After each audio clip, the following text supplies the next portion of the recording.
Scarlett Johansson is suing Disney for breach of contract after it streamed her superhero film Black Widow at the same time as its cinema release. The film set a box office record for the COVID-19 pandemic, grossing $218 million in its first weekend. But box office receipts then fell sharply, and Ms Johansson argues she was deprived of potential earnings.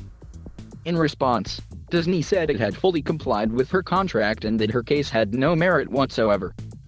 Ms Johansson said she was promised by Marvel Studios, which is owned by Disney, that Black Widow would be a theatrical release. She said she had understood this to mean a window of time would pass before it would be streamed, a period that has traditionally lasted 90 days. During the pandemic, a number of Hollywood studios opted to bypass cinemas, many of which had been closed, and release their films online instead. Now that most cinemas have reopened, Disney, along with fellow giant Warner Bros., has chosen to maintain a dual-release strategy for their major films. On its first weekend, Black Widow took some $80 million in ticket sales in North America and $78 million internationally, plus at least $60 million in Disney Plus Premier Access rentals. Sources close to the actor, whose salary was based on the box office performance of the film, project that she lost $50 million, according to media reports.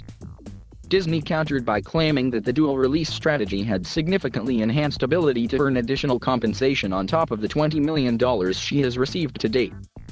In a strongly worded statement, it said her legal action was especially sad and distressing in its callous disregard for the horrific and prolonged global effects of the COVID-19 pandemic. Before the pandemic, Hollywood film fans would typically have to watch new releases at the cinema or wait 3 months to have them streamed to their devices. Major studios have recently been mixing cinema releases and streaming in different ways as cinemas battle to win back viewers wary of catching the virus in confined spaces. Yet the move has not proved popular with some of the film industry's leading talents, among them Tenet and The Dark Knight director Christopher Nolan.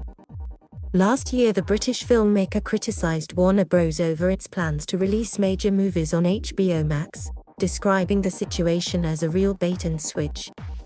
Warner Bros. Had an incredible machine for getting a filmmaker's work out everywhere, both in theaters and in the home, and they are dismantling it as we speak, he told The Hollywood Reporter.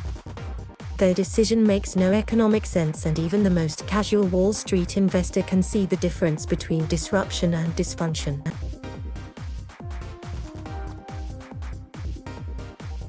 Thank you for watching. Please subscribe